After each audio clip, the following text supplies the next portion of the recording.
ओम नमः शिवाय। भक्तगणों आज हम अमर सुहाग की बहुत ही पौराणिक कथा सुनेंगे। इस कथा को हर सुहागिन महिलाओं को अवश्य सुनना चाहिए। अगर आप कथा सुनी रहे हैं तो कृपया कर संपूर्ण कथा को सुने। कथा इस प्रकार है कि कहीं किसी गांव में एक ब्राह्मण देवता और उनकी पत्नी अपनी 5 बेटियों के साथ रहा करते थे। ब्राह्मण देवता की 5 बेटियां महादेव और माता पार्वती की बहुत बड़ी भक्त थी। पूरे विधि विधान के साथ वो शिवजी और माता पार्वती की पूजा अर्चना करती थीं और अमर सुहाग की कथा सुनती थी। लेकिन पूजा के समय चारों बेटियां दीपक जलाती तो पूजा पूर्ण होने तक दीपक जलता रहता, परंतु 5वीं बेटी का दीपक कहानी सुनने से पहले ही बड़ा हो जाता। ऐसा देखकर 5वीं बेटी को चिंता होने लगी। सभी बहनों का दीपक तो जलता है, मेरा दीपक बड़ा क्यों हो जाता है। ऐसे चिंता से एक दिन उसने घर जाकर अपनी माँ को सारी बात बताई। तब माँ ने कहा कि बेटा, इसमें चिंता की कोई बात नहीं है। कल से तू दीपक में घी अधिक डालना। बेटी अपनी माँ के कहे अनुसार ऐसा ही करने लगी। समय बीतता गया और ब्राह्मण देवता की 5 बेटियां विवाह की योग हो गई। ब्राह्मण देवता ने 5 बेटियों का विवाह कर दिया। चारों बेटियों के घर में अन्न धन के भंडार भरे थे, परंतु सबसे छोटी बेटी की आर्थिक स्थिति थोड़ी कमजोर थी। उसका पति जंगल से लकड़ी काटकर घर चलाता था, परंतु वह संतोषी और बहुत समझदार थी। कभी भी किसी से शिकायत नहीं करती थी और विवाह के बाद भी पूरी भक्ति और निष्ठा के साथ माता पार्वती और शिव जी का पूजन करती थी। एक दिन उसका पति कम लकड़ियाँ लेकर आया तो उसने अपने पति से पूछा कि क्या हुआ, आज आपने लकड़ी कम क्यों लाए हो। तो उसके पति ने कहा कि आज मेरी तबीयत खराब है, मुझे बहुत तेज बुखार है।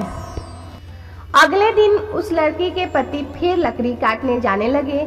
तब उस लड़की ने कहा कि हे पति परमेश्वर, आपकी तबीयत ठीक नहीं है और आज मैं भी आपके साथ लकड़ी काटने चलूँगी। उसने सास ससुर से आज्ञा लेकर अपने पति के साथ जंगल में चल पड़ी। जंगल में पति की तबीयत ज़्यादा खराब हो गई और पति की उसी समय मृत्यु हो गई। वह जंगल में अकेली थी और कोई भी आसपास मदद के लिए नहीं था। पति का सर गोद में रखकर वह बहुत विलाप करने लगी और रोते रोते ही शिव पार्वती जी को पुकारने लगी। हे महादेव, हे माता पार्वती, मैंने सदैव आपका विधि विधान से ध्यान पूजन किया है। आपके सिवा मेरा कोई नहीं है। मैं घर जाकर अपने बूढ़े सास ससुर को क्या कहूँगी। लड़की को ऐसा विलाप करता देख और उसकी सच्ची भक्ति देखकर माता पार्वती ने भगवान शिव से कहा कि हे प्रभु, इस निर्जन जंगल में हमें कौन पुकार रहा है, इतना विलाप कर रहा है। लगता है कि हमारा कोई भक्त बहुत ही घोर मुसीबत में पड़ा है, हमें उसकी रक्षा करनी चाहिए। माता पार्वती ने पूछा कि ये लड़की, क्या हुआ, क्यों रो रही हो तुम।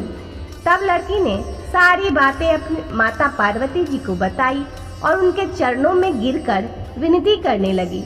उसकी पूजा भक्ति को देखकर, उसकी सत्यनिष्ठा, उसकी पतिव्रता भाव को देखकर माता पार्वती और शिव जी बहुत ही प्रसन्न हुए और उसके पति देव को जीवन दान दिए और आशीर्वाद दिया कि जो कोई भी सुहागन स्त्री श्रद्धा भक्ति से अमर सुहाग की शिव पूजन कर कथा सुनेगी, वह सदैव अखंड सौभाग्यवती रहेगी। उसके जीवन में हमेशा सुख संपत्ति अन्न धन के भंडार भरा रहेगा। कभी भी उसी किसी भी चीज़ की, किसी भी धन की, संपत्ति की कोई कमी नहीं होगी।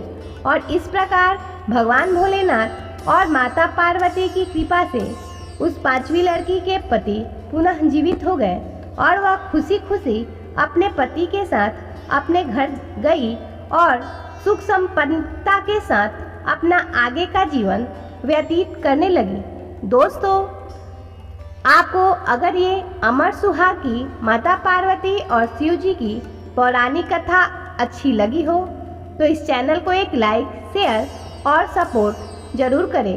दोस्तों, महादेव माता पार्वती की कृपा हम पर, आप पर, हम सब पर जन्म जन्मांतरों तक यूं ही बना रहे। शिव जी माता पार्वती हम सभी सुहागिन महिलाओं के अखंड सौभाग्य दें, हमारी सुहाग की हमेशा रक्षा करें, हमारे सुहाग को सलामत रखें। दोस्तों, सावन की ये सुहागन की कथा अत्यंत ही फलदायी है। इससे हमें भगवान शिव जी और माता पार्वती से सदा सदा के लिए अखंड सौभाग्यवती का आशीर्वाद प्राप्त होता है। जैसे माता पार्वती ने उस लड़की का सुहाग लौटाया, वैसे ही माता पार्वती हमारे सुहाग की हमेशा रक्षा करते रहे। ओम नमः शिवाय। आपका दिन मंगलमय हो। मिलते हैं अगले वीडियो में, तब तक के लिए धन्यवाद।